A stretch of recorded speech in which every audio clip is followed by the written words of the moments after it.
The fall. Chapter 3. Now the serpent was more crafty than any of the wild animals the Lord God had made. He said to the woman, "Did God really say, 'You must not eat from any tree in the garden'?" The woman said to the serpent, "We may eat fruit from the trees in the garden, but God did say, 'You must not eat fruit from the tree that is in the middle of the garden, and you must not touch it, or you will die.'" "You will not certainly die," the serpent said to the woman. "For God knows that when you eat from it your eyes will be opened, and you will be like God, knowing good and evil." When the woman saw that the fruit of the tree was good for food and pleasing to the eye, and also desirable for gaining wisdom, she took some and ate it. She also gave some to her husband, who was with her, and he ate it. Then the eyes of both of them were opened, and they realized they were naked, so they sewed fig leaves together and made coverings for themselves. Then the man and his wife heard the sound of the Lord God as he was walking in the garden in the cool of the day, and they hid from the Lord God among the trees of the garden. But the Lord God called to the man, "Where are you?" He answered, "I heard you in the garden, and I was afraid because I was naked, so I hid." And he said, "Who told you that you were naked? Have you eaten from the tree that I commanded you not to eat from?" The man said, "The woman you put here with me, she gave me some fruit from the tree, and I ate it." Then the Lord God said to the woman, "What is this you have done?" The woman said, "The serpent deceived me, and I ate." So the Lord God said to the serpent, "Because you have done this, cursed are you above all livestock and all wild animals. You will crawl on your belly, and you will eat dust all the days of your life. And I will put enmity between you and the woman, and between your offspring and hers. He will crush your head, and you will strike his heel." To the woman he said, "I will make your pains in childbearing very severe. With painful labor you will give birth to children. Your desire will be for your husband, and he will rule over you." To Adam he said, "Because you listened to your wife and ate fruit from the tree about which I commanded you, you must not eat from it. Cursed is the ground because of you. Through painful toil you will eat food from it all the days of your life. It will produce thorns and thistles for you, and you will eat the plants of the field. By the sweat of your brow you will eat your food, until you return to the ground, since from it you were taken.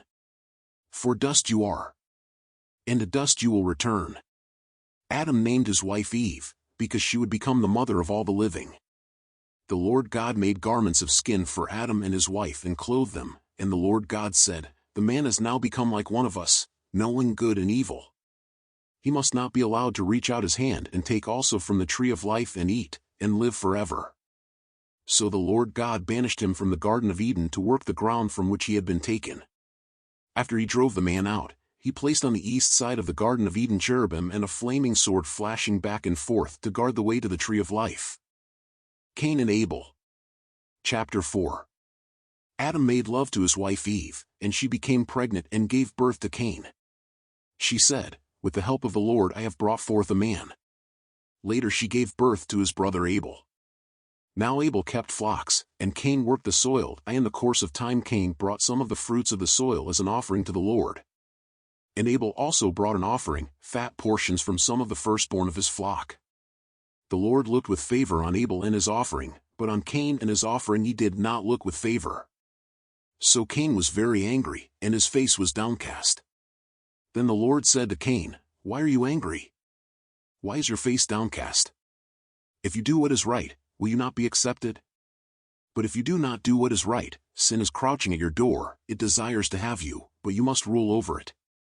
Now Cain said to his brother Abel, "Let's go out to the field." While they were in the field, Cain attacked his brother Abel and killed him. Then the Lord said to Cain, "Where is your brother Abel?" "I don't know," he replied. "Am I my brother's keeper?" The Lord said, "What have you done?" "Listen. Your brother's blood cries out to me from the ground. Now you are under a curse and driven from the ground, which opened its mouth to receive your brother's blood from your hand. When you work the ground, it will no longer yield its crops for you. You will be a restless wanderer on the earth." Cain said to the Lord, "My punishment is more than I can bear. Today you are driving me from the land, and I will be hidden from your presence. I will be a restless wanderer on the earth, and whoever finds me will kill me." But the Lord said to him, "Not so, anyone who kills Cain will suffer vengeance 7 times over." Then the Lord put a mark on Cain so that no one who found him would kill him. So Cain went out from the Lord's presence and lived in the land of Nod east of Eden. Cain made love to his wife, and she became pregnant and gave birth to Enoch. Cain was then building a city, and he named it after his son Enoch. To Enoch was born Irad, and Irad was the father of Mehujael, and Mehujael was the father of Methuselah, and Methuselah was the father of Lamech. Lamech married 2 women, one named Ada and the other Zillah. Ada gave birth to Jabal. He was the father of those who live in tents and raise livestock. His brother's name was Jubal. He was the father of all who play stringed instruments and pipes. Zillah also had a son, Tubal-Cain, who forged all kinds of tools out of bronze and iron. Tubal-Cain's sister was Naamah. Lamech said to his wives, "Ada and Zillah, listen to me. Wives of Lamech, hear my words.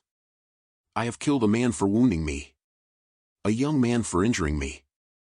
If Cain is avenged 7 times, then Lamech 77 times. Adam made love to his wife again, and she gave birth to a son and named him Seth, saying, God has granted me another child in place of Abel, since Cain killed him. Seth also had a son, and he named him Enosh. At that time people began to call on the name of the Lord. Thank you for joining me in today's Bible reading. If you enjoyed it, hit the like button, share, and subscribe for daily inspiration. Until next time, stay blessed and keep the faith.